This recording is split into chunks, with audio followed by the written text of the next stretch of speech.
Welcome to the Heroes of Reality podcast, a podcast about the game of life and the hero's journey we all experience. Let's jump in with our host, Dylan Watkins, as he introduces today's guest.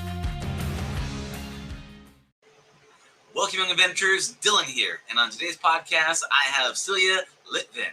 She is a psychologist, founder, and CEO of PsycApps, a developer of the multi-award-winning eQuoo, the emotional fitness game.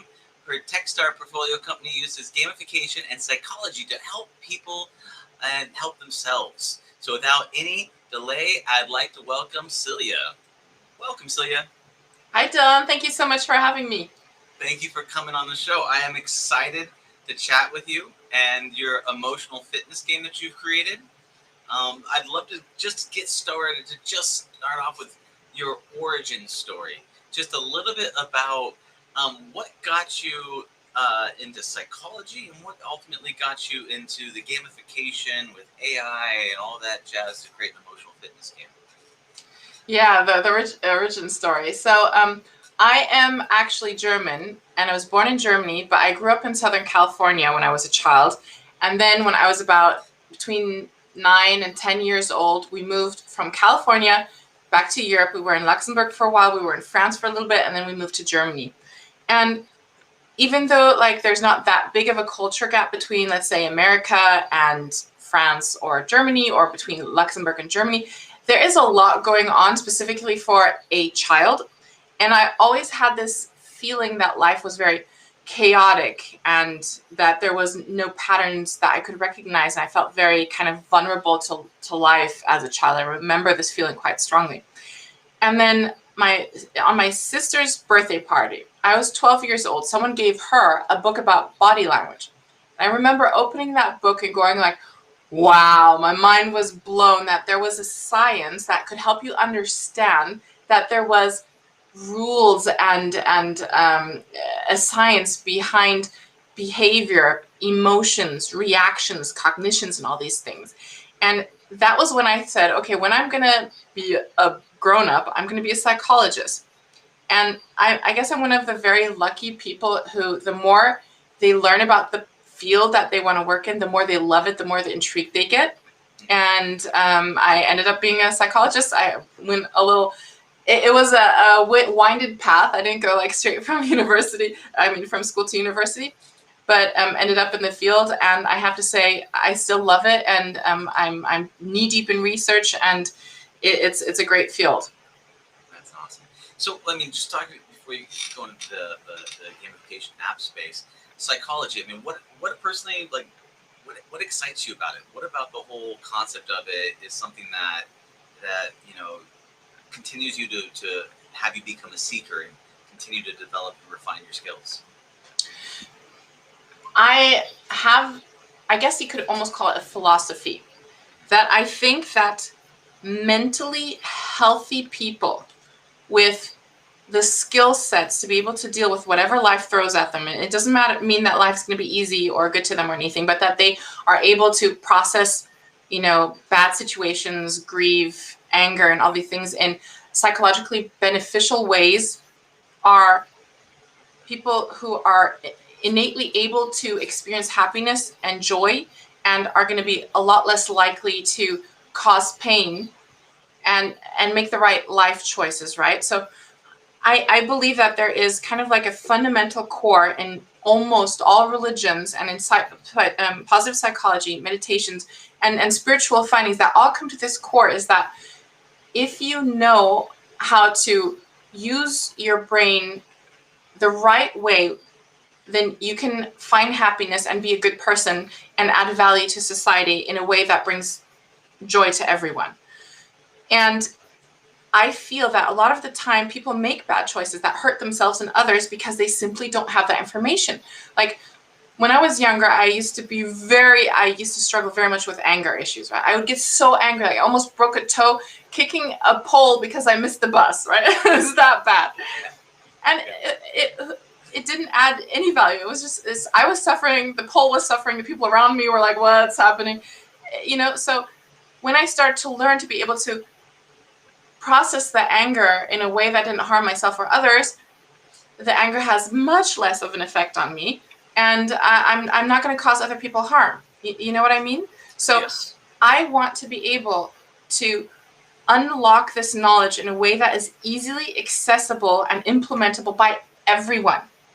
And if you take that a very far step in the future, that would be like the source of utopia, is that, shit still hits the fan, but if it does, people know how to process that in a beneficial way. And that's my goal. Perfect. So that's okay. I love the goal, and you're right. If a lot of people that cause harm and pain are primarily because they are in pain, right? Yes. And they don't know how to process their feelings, and because of that, I've always felt there's always two sources of energy, or two ways to go about things, almost always, right? There's like two forms of energy. There's sugar that you can use, and there's fats that you can use, right? There's pain or there's pleasure. You can get rid of your pain by opening up and being vulnerable and letting go, or you can do it by beating up on someone else and by just passing the buck of pain to somebody else. So, or releasing it by kicking your toe against the thing. Against a pole. Super helpful. Yeah. You're expressing your frustration, and for some odd reason, when you cause pain on yourself, it somehow lowers it. Like I'm sure there's something there. You made a face, so I'd love for you to dive into that a little bit, of where that is and why people do that. And I'm not saying it's healthy, but people do it. And so let's first talk about the realness of the situation, and then we can talk a little bit about accessing happiness, accessing joy. What does that look like? But let's start with the pain. Well, I think that if you look at it, most of us come from second, third, fourth, fifth generation of trauma, right? So maybe not our parents directly, but their parents for sure have either participated in, been through, or experienced some kind of war, right? And that comes with so much trauma and survival instincts and everything. And there's been research that you can actually show how trauma changes people's DNA, right? So it's not just behavioral, it becomes who you are to go through trauma, right? And that is many, many years. And we're not just talking about war, but we're talking about systemic abuse like racism or sexism, or, even for men having to take care of everything and man up and kill other men, things like that. So society in general has managed to kind of create all these situations where people emerge alive, but possibly not striving and mentally, emotionally impaired by that, right? Yeah. And for the first time in history, we have a go, or an opportunity to possibly break the cycle of trauma by having access to help in a way that allows us to process our generational trauma and stop the pain. So it's not reactory anymore. It's not part of our behavioral DNA. It's just, that we have the choice to either react or not react in a certain way, and what we take upon ourselves and what we don't. And it's really a very simple thing that you can learn easily, even in a game like mine. So let's say, for example, pain. You experience the world as a hostile, aggressive place, right? With that mindset and that belief, everything that you experience will go through that filter, right? So if you bump into someone in a club or, on the street or something, you will say, I've been bumped into. The world is aggressive, ergo that person has attacked me by not going out of the way. This was intentional, right? And if that's the only thing you know, and you don't have the tool set to even question that belief, you're going to go through the world beating people up that bump into you, or at least getting so angry about it that your day and your emotions are clouded by constantly being on the lookout for aggressors and being aggressive yourself. And if you go, for example, to CBT, cognitive behavioral therapy, one of the main core things that is questioning your beliefs. So to force your brain to come up with different explanations for being bumped into. The person didn't see you. The person is, in thoughts. The person is drunk and can't coordinate themselves anymore. The person is, not able to go out of the way because their coordination isn't good. A lot of different options to interpret that situation, right? And alone being able to choose one of these other options will bring a different kind of, the cognition is completely different of being bumped into. Ergo, the pain and aggression doesn't need to be awoken or arisen anyway. So you don't even have to go into the pain. And the more you experience that, the less you'll be in the pain and anger mindset. And when I'm saying, some people that listening to us might say, okay, but we're talking about pain, we're not talking about anger, right? There are premier or first emotions, and then there's second emotions, primary and secondary emotions. And the primary emotion is often very simple. It's pain, fear, anger, joy, things like that. And then the secondary emotion is, how do you feel about the emotion that you're experiencing? And is that acceptable? And if not, what can we change that, translate that into? And often fear is perceived as not acceptable by oneself, by society, whatever. So it's changed into anger, right? So, yeah. I love this. This is fantastic. So, okay, so dive into this. Cognitive behavioral therapy, right? How does that differ from narrative therapy, which you're talking about changing your stories versus the behaviors? I'd love for you to dive into that and explain the differences between, what is cognitive behavioral therapy and what is narrative therapy, and what is the difference and why you chose one over the other. Okay, you just asked me to go through about 2 or 3 different education cycles, because unfortunately, when you're a psychologist, you often have to kind of choose a school of thought and then go that way, right? Because cognitive behavioral therapy is an education in itself. Narrative therapy is an education itself. Analytics is an education of itself. So, personally... Long or short form, I'll just, I'll clear my calendar. Yeah, exactly. And give me another 15 years, I'll come back and I'll be able to explain it even better. But so the whole idea with cognitive behavioral therapy is that it often, it goes for the low-hanging fruit and to deal with symptoms and not so much the cause roots of things. So we don't ask you, why do you translate being bumped into aggression, and how did that happen in your childhood? We say, okay, this is your belief. How can we change the belief? And does it have a direct impact on your life and your life experience, right? So that's cognitive behavioral therapy. And it's usually about symptoms and actionable items. And it's quite short, often, like anywhere between 14 and 21 sessions is your average cognitive behavioral therapy. This narrative therapy is more about going into the story, revisiting it with your adult and hopefully more mature and more skilled psychological setting, and being able to reframe and analyze and change the story and heal retrospectively. So I would say I was beat up by my dad, and he used to say, if the world is aggressive, and if someone bumps into you and you don't punch them in the face, that means you're weak and you're worthless. For example, obviously this is all very much exaggerated, right? Sure. So if that's the way I grew up and I experienced my adults and then started experiencing the world in that, I can go back in narrative therapy and say, okay, how did this happen? And then start understand, this wasn't me. This was my father's worldview that I internalized, and that I can maybe manage now to take a step back. And there's all kinds of different exercises how to do that. And often when you reframe something with it feels like it dissolves itself. You start to go like, wow, that thing that I thought was like this is actually like that, and I can deal so much better with that. And it's having less and less effect on my life.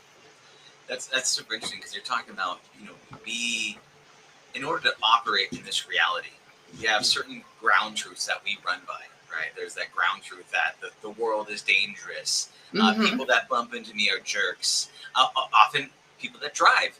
Anybody that drives faster than you is crazy. Anybody that drives slow is an asshole. And that's just like, it doesn't matter how fast it is or slow it is. That is your reality as you travel through it, because it's all relative to your conditioning. Yes.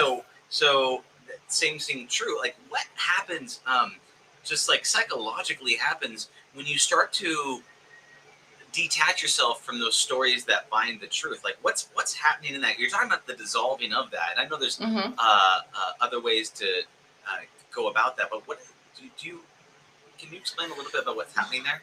So you've probably heard the term neuroplasticity, right? And it's very much linked to, so I'm not a psychiatrist, so I study the brain to a certain amount, so I can say, okay, this is the amygdala and there's a prefrontal cortex and stuff like that, but that's about the amount. In a way, your brain transforms or puts information back and forth in certain pathways, right? And the stronger your belief is and the more often you do it, the stronger the pathway is. And by dissolving that pathway, questioning it, challenging it, and practicing to do it differently, you restructure the way your brain sends information back and forth. When I try to explain this like in pictures, I say, for example, if you go through a meadow to get to, your yard or to go to a brook or something that you like to go through, right? And there's a meadow and there's high grass. Yeah. You go through it the first time, you're going to leave like a tread of grass behind where your steps were, right? The next time you go to that exact point, if not a lot of time has passed, you'll see, oh, that's a path I took the first time. So you're much more likely to go that path again instead of doing a new path, right? So you're going to go, and the more often, the deeper the trench or path gets it. So it starts, the grass doesn't grow there at all anymore. All of a sudden it goes deeper, and then all of a sudden water comes running in, and so on and so forth. You can see that a mental disorder could be considered almost like a what do you call them? Like a deep trench or something like that. Yeah, trench. You've gotten so deep that the meadow is already over your head. You can't even see the grass anymore, right? And to get out of that is very hard. But to go past something where the grass is just treaded on a different path, if you know what to look for and that's different. And so through cognitive behavioral therapy and the exercise, we're forcing the brain to not go straight into that trench, but to stand in front of it and say, okay, can I go left or can I go right? And then you go like, oh, I don't like this, I don't like this, I don't like this, I don't like this, but you can do that. And the thing is, the trench goes less and less and less, but it's still going to be there probably for the rest of your life. It's really, really deep. That's why addictions, once you have an addiction, the probability, most people say I'm a recovering addict. They don't say I'm done with addiction, right? Because they know that trench is always going to be there, and the brain is wired to go down that way. Yeah, I look at it like gravity. It's like if you're on the planet, then you're basically stuck to it. But the farther you get away from it, the less pull it has on you. But if you get near it, it's going to pull you into it, and you'll get sucked. That's a good way to see it. Yeah. So okay, that makes a ton of sense. So that's why then it's an option that's always available, especially because it's a trench. And if you take that option, then it becomes more repeated. And so one of the things is like if you do something 2 days in a row, way more dangerous if you do something one day and you just don't do it again. So yeah, exactly. Okay, interesting. So then, let's shift a little bit. We're definitely going to talk more about psychology and all this stuff, but let's talk about so cognitive behavioral therapy and the lessons. Can you talk to me about the genesis that inspired you to create an application, to switch from one-on-one work to actually creating a game or an application, and what you took from psychology to bring into that? So I'm in the UK right now. I'm in London, right? And in the UK, we have something that's called the NHS, the National Health System. And it's this amazing structure that if you are a UK citizen or resident, you can go to any GP at any time and get most of the care for free. So most of the things that you will need and aren't like fancy, you will get for free. And psychology and treatment for psychological disorders is part of that. So I was working in a priory that was specialized on eating and mood disorders for young adults. And when you study psychology, you learn all about treatments, diagnostics, symptoms, but you don't learn about the healthcare system, right? So I remember the spark for having a startup and starting the game was I was in a session as second psychologist, kind of like a bit of an internship when you're a learning psychologist. And I was writing down the notes, and we were talking to a young girl who was there because of an eating disorder. She had been on a wait list for 6 months. Her first symptoms happened over 3 years ago when she was 14. She was 17. And I was looking at her and I was seeing she's gorgeous. She was in a good school. Like all of her family were there to support her for that. So she was completely supported. She had everything going for her, and I could tell she was like barely hanging in there. And I thought, like,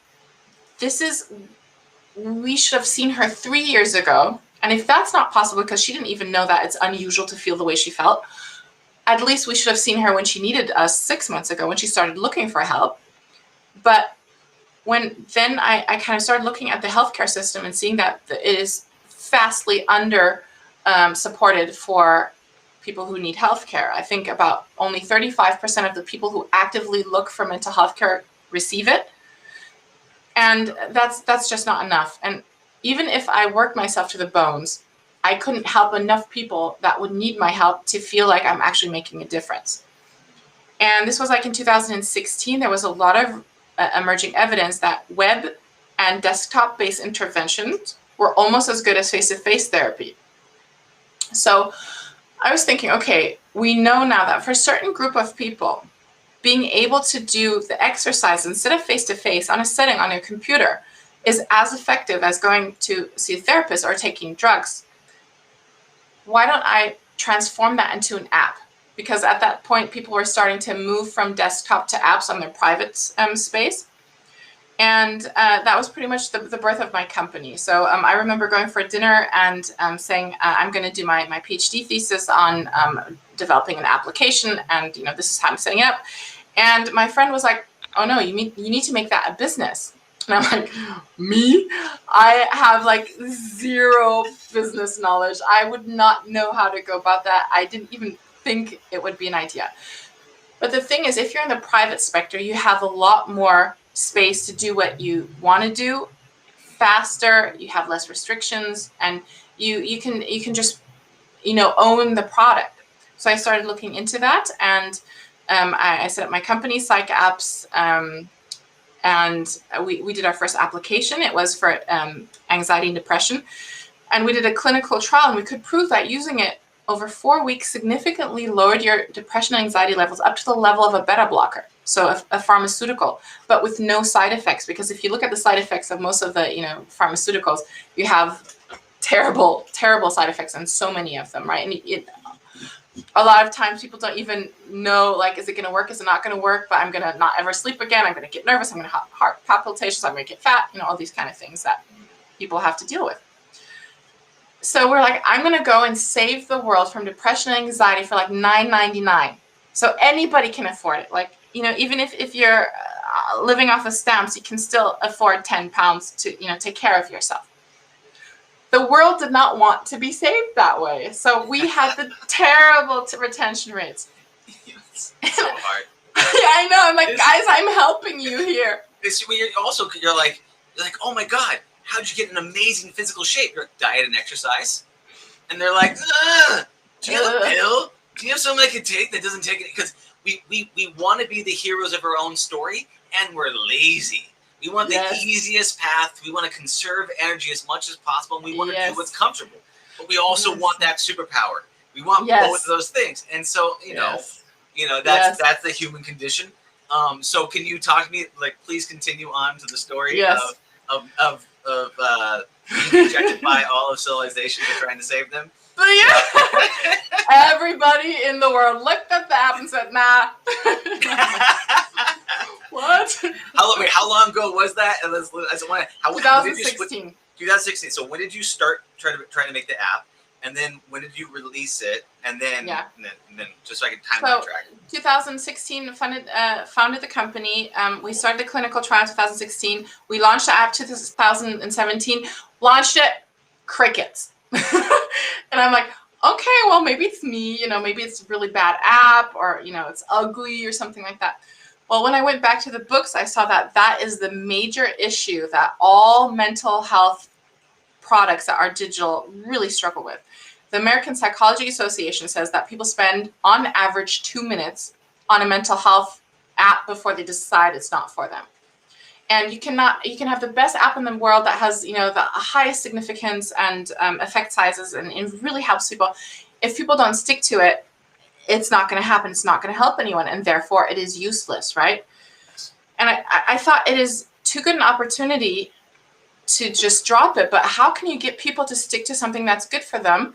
Specifically, a potentially unwell target population. So if you're dealing with depression and anxiety, some of the symptoms are lack of curiosity, fatigue, concentration issues, cognitive impairment, things like that, right? So if you're too unwell to get up and take a shower, the last thing you're going to do is say, okay, I'm going to go on my CBT journal and I'm going to do my homework and I'm going to do these exercises, right? It's just not going to happen. Yeah. So I was thinking about how do I get people to do what's good for them? And my target population that I'm personally interested in is young adults, anywhere, let's say from 16 to 35. That's where it's juicy. That's where most of the mental health symptoms are going to emerge for the first time, and where you have the most life changes, and where it has the biggest effect on your life going forward if you crash during this time, right? 16 to 25? 16 to 25, 35, something around that. Okay. Yeah. All right. So that's the latest when someone needs to have a toolbox. We'll say, okay, I'm not well, open the toolbox, what can I do? Yeah. But you said it's the first onset of that. I mean, that's not the first onset. You have the original incidences that are formed usually in, 6 to 7 years old that are the original wounds that cause it, that only resurface and reinforced around 16 to 25. Well, it depends kind of like what we're talking about. Is it a chemical imbalance? Is it learned behavior or learned cognition? Is it something that we can describe? There's a lot of research going into why people are depressed and anxious, but we haven't actually been able to say this is when it happens and this is why it happens, this is how it happens, right? Yeah. So there's a lot of guesswork. So I do agree with you that the seed are planted in that age latest, right? But the first symptoms that you can classify as a disorder in the DSM-5 are usually around 15 to 25.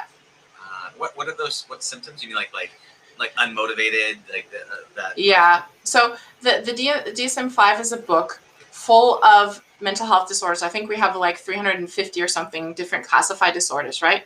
And because it's something that it's not nature law, it's not gravity, it's not cooking or not cooking water, right? So this is something that we decide, here you're well, here you're not well, and this is how we measure it, right? So what we usually do is we have questionnaires where we ask different questions, and they can be anywhere from like one question on a scale from 1 to 7 up to like 60 questions or something like that for a questionnaire, right? And for depression, you will have one of the most used questionnaires is called the PHQ 8 or 9, at least here in the UK, and it has 9 questions, and it will ask you, have you felt irritable lately in the last 2 weeks? So nearly every day, every once in a while, not at all, those kind of questions, right? So you click that on, and if you have a score that's higher than a certain amount of thing, then it says the probability that you are struggling with depression or anxiety is very high. So the PHQ 9 is for depression. Got it. So that's how we measure it, and it's not necessarily on point because people who are under threshold, so the numbers would say they're not depressed, but they're suffering like a dog. Who is to say that they're not unwell, right? But we have to use some kind of measurements, and that's as good as we got so far. There's a lot of change happening, hopefully, over the years. Yeah, it makes sense. The map's never the terrain, but at least lets you know where you're going. Yeah, exactly. There's the direction, exactly. So you released it in 2017. Yes. And crickets. And then you said, crickets. Okay, new plan. And so new plan. So yeah. first threshold guarding you hit was the realization that people don't want to be saved. So what was the next step? No, they do want to be saved, but they don't want to do homework or exercises by themselves. Yeah, they don't want yes. They don't want to use self-discipline, efforts, and grit to grind through things. Yes. They'd rather cognitively outsource other people's willpower. So plus, so this is a little bit unfair because the disorder of depression and anxiety comes with cognitive impairment and the lack of motivation, which means it's not that they don't want to, but they literally can't. Like they don't get up to take a shower, which means that they are sitting there getting anxious about like smelling themselves, but they cannot, their brain will not allow them to get up and take a shower, right? No. So it's counterintuitive, but they will do other things to get easy dopamine hits. So for example, they will watch Netflix, they will read books or, play games. Exactly. Things that are easy hit for the brain. The brain is like, okay, you can do this, you can't do that, and that, right? Yeah.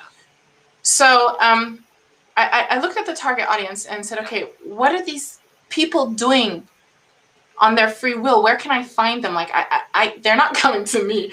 How do I get to them? And 70% of them are casual gamers, right? And there's a lot of evidence saying that gaming casually is good for your mental health. So I thought, this is the opportunity. Why don't we become like the vitamin gummy bears of the mental health space and make it pleasurable for people to take care of their mental health? That's great. And that's exactly what we did. And I partnered with Collision Studios, a game development company in Los Angeles. And kind of a funny story. So I had this idea of how I wanted to do it. I made wireframes, which is kind of like screen by screen of an application of teaching a certain psychological skill. And I set my partner down, who's a proper gamer, like killing zombies and blowing stuff up and stuff, with God of War, all those kind of things. And I said, can you please go through these wireframes and do that? And he was like, oh my God, this is so boring. When is this over? Oh, this is terrible. How many slides are there? But he was speaking about the skill that I had taught him months later. He still talks about it now, like after, 5 years, right? Awesome. I can't sit down next to my players and force them to do it. So I sent my wireframes to the game development company. They had a look at it. They had a giggle. And then they came back to me with their wireframes like 4 weeks later. And that was pretty much the foundation of the game as is now. And it's completely different. It's just kind of using narration and play to be able to get people to stick to learning psychological skills. And if you think about it, the brain is wired to learn through play and narration, because writing, is not a new thing, but being able to mass read and write is very new, right? So information was passed on through stories, through myths, through fairy tales, and through explanations. And then how did you learn? You started playing in your dad's shop as a smith or something like that, and then you become a smith over time. So that is exactly what we're using. You're 100% right. I mean, the original mode of knowledge transfer was through storytelling and inherent playing, right? And story gives meaning. Playing is how you play the game. And so you look at those things, and that's why this whole podcast is the hero's journey. Hero's journey. Joseph Campbell. What is that? That is the ubiquitous story around the planet of people telling, lessons and insights about previous heroes and gods and mythos about how did someone level up in the game of life. Well, they left what they're comfortable with. They did a whole bunch of battles. They got their butt kicked. Yes. Model, right? Somebody kicked their butt. Then some wizard or a game studio said, hey, you're doing things a little wrong. Let me give you a new special power. You then take that special power, you integrate it to your own self, and then you output something, and then you bring that back to your tribe as rewards and grandeurs, which is exactly which is the one of the things. It's we love growth, we love it, but it's very hard to get us to do it because inherently we want to be part of the tribe, we want to stay there. So and that storytelling thing. That's why so I can believe it and play 100%. One of my beliefs about this thing is that transformation, behavioral change, whatever you want to call it, should be the byproduct of play. It should never be the primary focus because nobody wants it. Nobody just all you like go, okay, great. You want to be healthy? No more sugar ever again. Ready, set, go. I was like, no, don't make me do it. And so, it's a challenge. But if you can make it playful, if you can make it something that's desirable. And you have a winning thing. So how? Let's ask you this: in terms of you partner up with the studio, you combine together, you output this in terms of this. So was it from that moment onwards? This was just work, or what other threshold guardians did you do battle on the way as you try to bring this to market? I have this. A meme that I transformed and I published a while back of King Kong and Godzilla, and then the little blonde lady in the middle of it towering over her, and they're fighting. And it was like the world, me, and then the little blonde lady is my startup. Like I'm Godzilla. Or no, wait, am I supposed to be King Kong? I don't remember. Anyway, so you get the gist, right? So I think the biggest foe out there is the lack of funding and the lack of awareness, like being able to reach people that they even know we exist. Because right now we have about roughly over 500,000 downloads and users internationally, and more than half of that comes from our partnership with Unilever, who took over a lot of the awareness. But before that, we were just lucky that people were actively searching for products like ours in the App Store because they're all organic, because we didn't have the money to have a a campaign so that everybody knew about us. Like, we're no Headspace yet, So I would really say that the biggest foe for having an evidence-based, which means it's clinically validated product that has gone through all the risk assessments, does what it's supposed to do, and is engaging enough for people to actually use it. It takes time, it takes money, it takes research, and it takes very dedicated people, and that it costs a lot of money. So I would say that's my biggest foe, the dragon of the story, so to speak. And then after that is just persistence, having a bone and sticking to the bone, and not getting too overwhelmed by the bone needing you to do things that you're not enjoying. Yeah. They say a professional is someone who does what they love to do when they don't love to do it. Yes. And there's going to be points where you hit that. You're like, I love my job, but I hate this moment. You're like, that combination is, but it's, that's what gets you to level up. So so you took one of my lines, my questions I normally ask them, which is, what is your dragon? Which is money and time, which no shocker. I didn't shock you, really? If I only had unlimited money and time, my startup would be a success. Like that right there is a challenge. What do you think is, a couple of questions in this, but before we hit the money and time bit.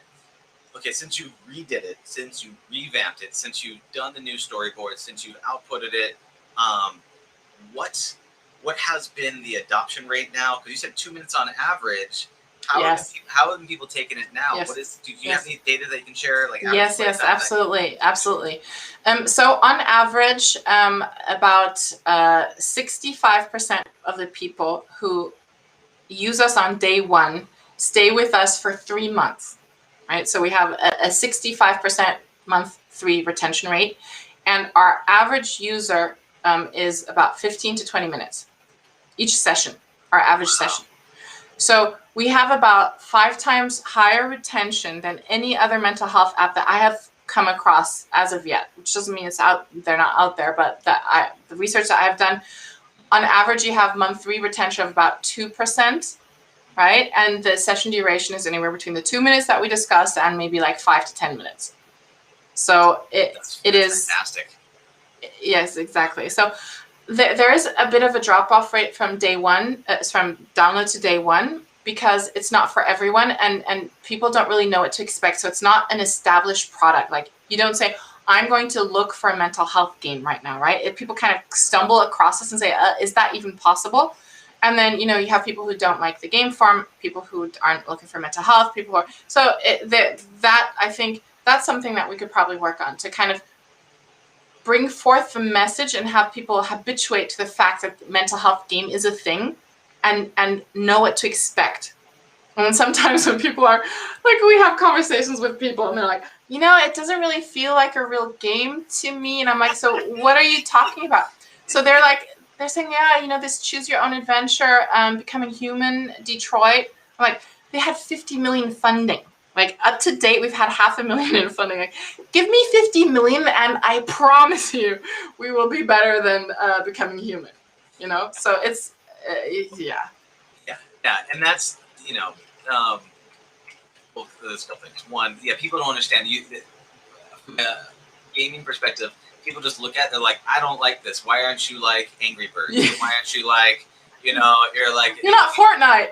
Yeah, exactly. You're like, yes, that is accurate. That is accurate. But they make a feature set request that they say one thing. Like, this should have this should have multiplayer and counselors that help you throughout the whole thing.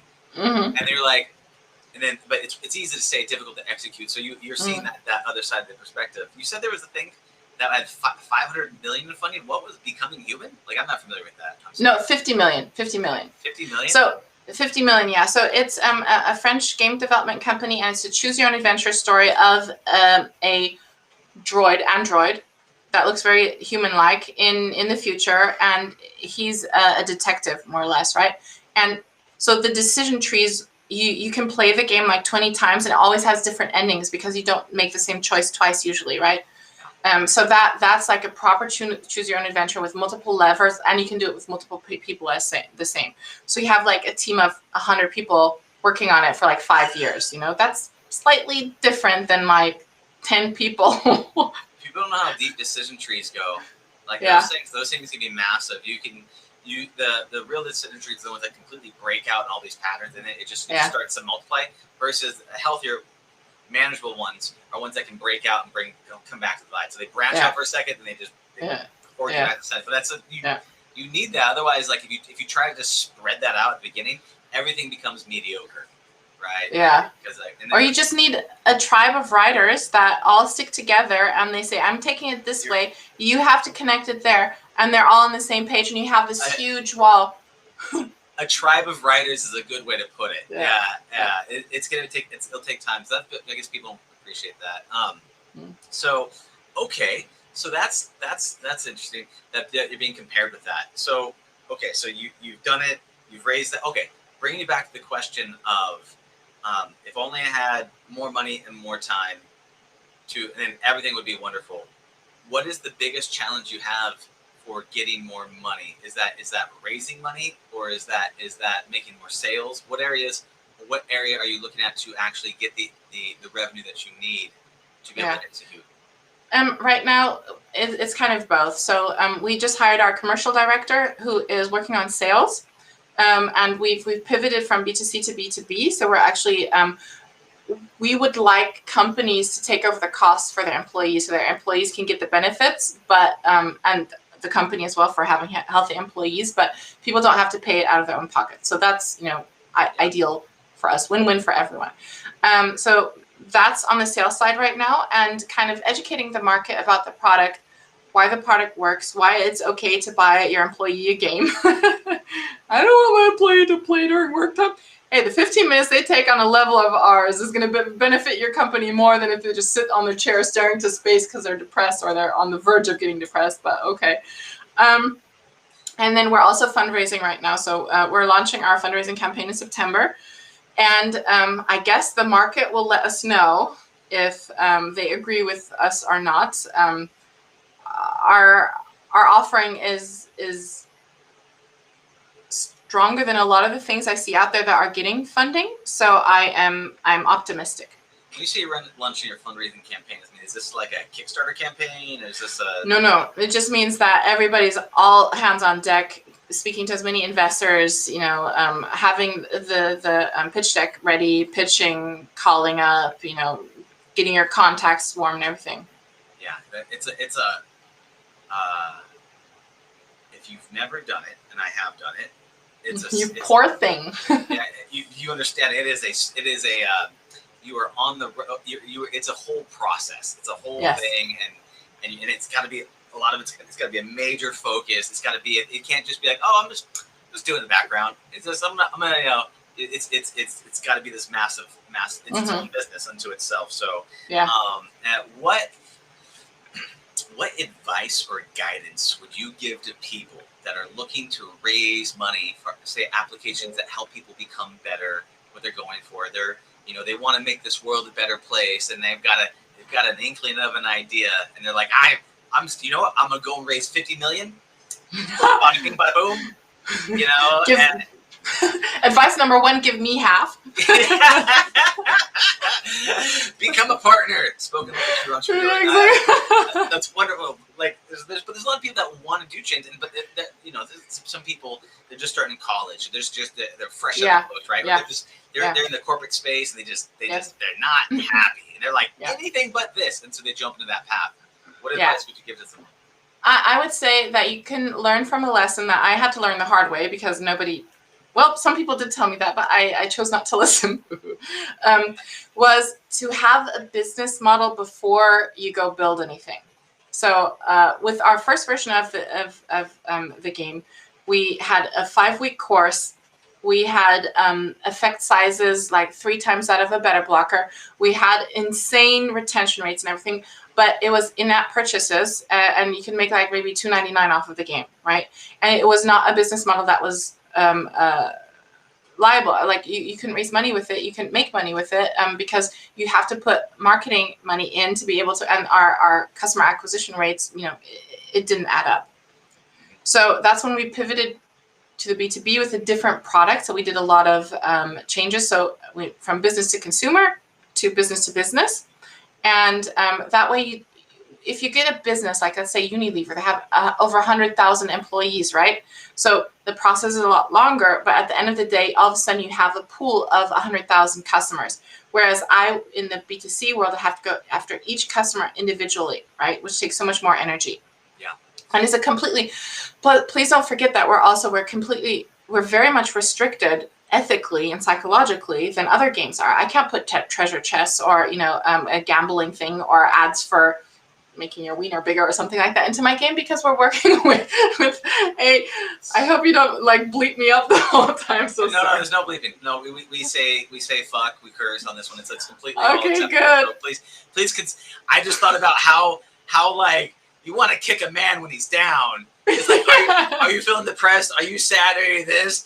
Have you tried taking these pills to becoming more of a man? I was like, that's... Yes. I mean, it'd probably be very offensive, yes, but it's definitely some black hat gaming going on there. Yes. So, yeah. And there's just some things that people who are experiencing mental illness are a lot more vulnerable to because their brains don't work the way they should work, right? So that's one of the reasons why people are so scared of Facebook making an algorithm that can predict these kind of things. Because they say, okay, you want an easy customer to buy your bad stuff, give it to this group, Yeah. So business model you're talking about shifting from B to C. Yes. So before, exactly. And that was our business model. And that's something that now the projections are great. Our customers love it. The investors love it. It makes sense, right? Yeah. And it's compassionate capitalism because at the end of the day, it's a win-win for everyone. There's no loser in this product, right? In this business model. So if you want to be a startup and you want to have an idea, make sure you can make money with it first, because neither you nor will you be able to live off of that if you can't, nor will you be able to get investment for it. Yeah. And that's the, it's interesting. We talk about these whole versions of ourselves, right? We talked about like, there's both the dark and their light. There's both I want this, but I don't want that, right? There's a lot of people that focus on the compassionate side never want to look at the money piece. And so that whole money piece, like, I want to make the world a better place. Well, how are you going to make money? I'm not going to worry about that. And until it becomes so critical and so dire that everything is now an emergency and they're behind the 8 ball. So, then what you're talking about is the different ways you can hunt things. You can hunt there's a terminology, I don't know where it comes from. Rabbits, deers, or elephants. Rabbits are consumers. Deers are like, businesses, right?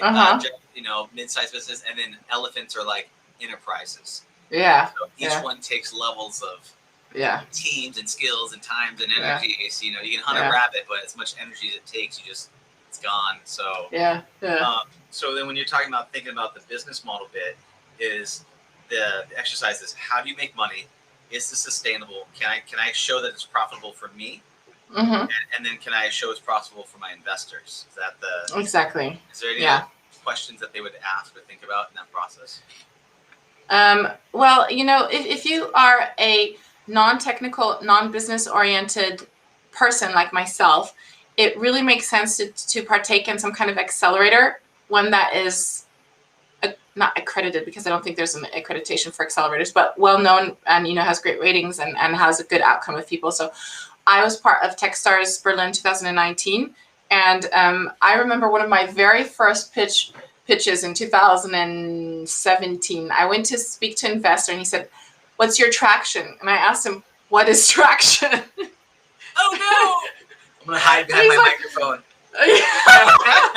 He's like, go away. Oh. Hey, you gotta start somewhere. And doing some. Exactly. Okay. But that process will be sped up, and it will allow you to partner with the right people going through that process. So I went from kind of bumbling around, great product, clinically evidence, the thing about like no idea of what I'm doing from a barista, to having a COO, who comes from private equity space and worked with AXA for certain years, the head salesperson of the HR tech industry join us and everything. So it does make a difference to go to one of these incubators or accelerators, just to kind of make sure that you learn the things that you wouldn't know otherwise. And why would you? Like, I'm a psychologist. Why would I need to know what traction is? No, it's fair and valid, and every community, every ecosystem has its own language, right? There's their own stuff, right? Psychology. Yes. We're going back and forth on CBT training and that type of stuff, right? That's a specific language. The startup world as well, and if you want to find the language, join the community. I've been a part of a startup, and I've had very similar things where I get on stage and you're like this, and they ask you a question, you're like, I have no idea. No idea. Like it's a very painful thing, but you're right. Yeah. It's very beneficial. So on that note, how you're going through this, as you know, I believe that startups are the heroes of this reality, because you are literally creating things that can help this world become better. How do you armor up against these types of setbacks? That happens. You get super embarrassed on stage. You say you talk about penises on podcasts. How do you armor up against these things? What do you specifically do for yourself so that you can protect your heart and you can keep going and you can keep that positive mental attitude? Mm-hmm.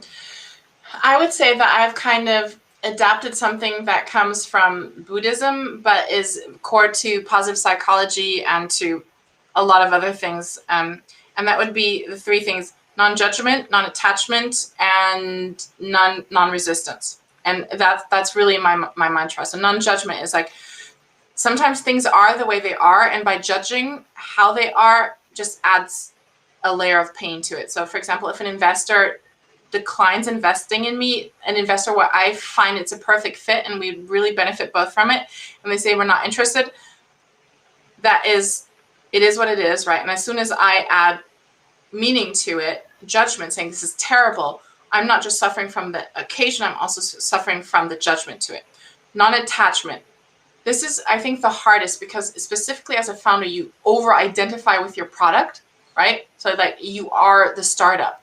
And there's this cult about founders and their startups and stuff like that. So if you fail, you are a failure, right? So I try to say every day, not every day, because thankfully this doesn't happen every day, but like at crossing points, at what do you call it when you?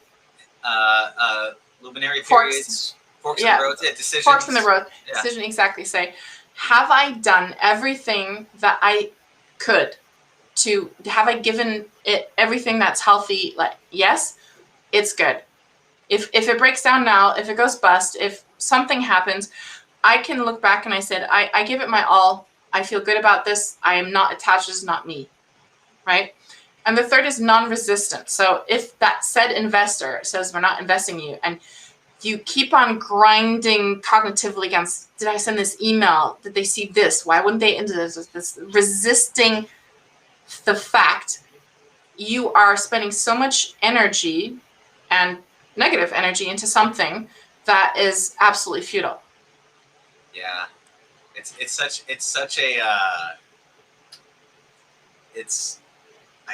I feel again the truest truths. This is something that came to me on a large dose of plant medicine. It is the ability to hold two opposites in your head at the same time. It's like, we are both the are we one with the universe, or are we an individual self? Well, we're both. We are both. And if you can hold those two opposites in your mind at the same time, that is like the truest truth. And the one thing I'm trying to wrap my head around as you're talking to me about this is, in order to succeed, you have to have the best judgment. You have to feel that this is meaningful and purposeful, and every action has meaning and purpose, and you feel attached to it, and you have to persist through resistance to get going. At the same time, you need to be non-judgmental, have non-attachment and non-resistance. And I'm trying to mentally, because I think I'd probably lean more on the judgment, attachment, persist, push through, kind of persevere, kind of thing. And that whole thing of like having that, how do you have that, like, how do you become aware that you're over attaching? Like, because it's about staying on that fine line. So how do you become aware that you're on one side or off one side? Yeah, I think that's a practice of self-reflection, of knowing yourself and your well-being. And when you start tittering towards the unwellness, there was one part in our as a company, it was in 2017 or something, that one of the development companies we were discussing with payment kept on ramping up their costs over and over again. They knew we were in a very vulnerable situation, that we were like 2 months away from going bankrupt. And they went from like 60K to 90K to 110K. And it just... A month or what do you say? No, not a month. A quote to develop what we needed to have developed. Oh. And so I said, I can feel that they are taking advantage of me being in this situation and needing to have the product change in a certain way. This was when we were moving to gamification. And it was not good for me. So I said to myself, I am going to stop talking to them, even if it kills the company. Like, I will not allow anyone to have that kind of power, negative power over me, myself, and my product like that. Especially if it comes from a non-good place, that taking advantage of, the knowingly doing something that is not good for someone else. So I was like, and then the thing is that, when you close a window, God opens a garage door. We partnered with Collision Studios, who were much better, much cheaper, are investors in us now, and have brought the game to life, which they hadn't even contemplated. It was a completely different product. So I was like, I love this. I've been doing it for 3 years. At that point, I was highly attached to it, and like, everybody's gonna look at me and she says she didn't do anything in her life. Like, what has she been doing? And I said, I'm gonna kill this right now. And thankfully, that didn't happen. But I think that ability to make that choice and to know that I can make it gives me a lot of strength. Yeah, that's fantastic. And again, that right there creates a new. When you come to a moment where you feel like you're gonna die, right? Which is the belly of the whale, and then you accept the death, only to be lifted up in that situation. You know that you have the ability to die in these other situations, because you now have proof, not just like wishing and hoping and saying positive things. You took it. You had a crisis moment of death, death of your company, the death of you, and you were able to say, you know what, I accept it. I accept death. And then you rose, you're like, I'm alive. And then you go into that whole moment where you carry on, and then you get that. And so the next moment where you're going to come across it, that's a really powerful, beautiful thing that you said. And you're right, because you don't want to make decisions from places of scarcity, places of desperation, places of all of that stuff. And so that is a wonderful, heroic moment that you shared, and I think it's amazing. Okay, so with that being said, is there anything else you'd like to let people know about before you tell them how they get a hold of you? I mean, obviously, give the game a go, and if you want, we can. How do they find the game? Just go to www.eqgame.com. So it's eQuoo game.com. And there they can read all about it, get a feel for the game. There's a trailer, so if you go through the trailer, you understand if it's something for you or not. But even if our game is not for you, there's a lot of other products out there that are also evidence-based and safe and engaging, and and it might not be an app, it might be a dance group, it might be graffiti with the boys or girls where you're allowed to do it. It could be other things. Just don't stop looking for that thing that gives you the tools to be able to deal with whatever life throws at you. That's awesome. Yeah. Find help from wherever you can get it. Yeah. You get eQuoo.com to find the app. And yeah, wherever, if you're drowning in an ocean, you can grab any lifeboat preserver thing that gets thrown your way. Yeah. And if people want to find you, get a hold of you, how do they get a hold of you?